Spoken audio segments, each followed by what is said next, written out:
একদিন মহারাজ রাজসভায় গোপাল ভাঁড়কে বললেন, গোপাল, শুনেছি বাড়িতে বড় বড় কুমড়ো চাষ করেছ, আমার জন্য কবে আনবে? গোপাল হেসে বলল, মহারাজ, আগামীকালই আনব।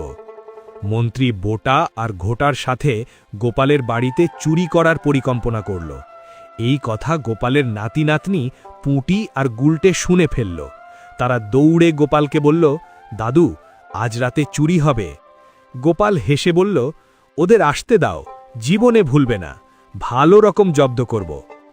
রাতে বোটা আর ঘোটা চুপচাপ ঢুকল। তারা কুমড়ো তুলতেই হঠাৎ চুলকানি শুরু। গোপাল আগেই কুমড়োর গায়ে চুলকানি ধরানো গাছের রস মেখে রেখেছিল। বোটা আর ঘোটা লাফাতে লাগল, চিৎকার করে বাইরে দৌড়াল। রাস্তার মাঝখানে পাগলের মতো লাফালাফি করছিল। তারা দৌড়ে গিয়ে মন্ত্রীর কাছে সব বলল। মন্ত্রী বুঝতে পারলেও এ গোপালের কাজ। পরের দিন গোপাল রাজসভায় বড় সুন্দর কুমড়ো নিয়ে হাজির। গোপাল হেসে মহারাজকে রাতের সব ঘটনা বলল। মহারাজ হেসে উঠলেন আর মন্ত্রী লজ্জায় মাথা নিচু করল।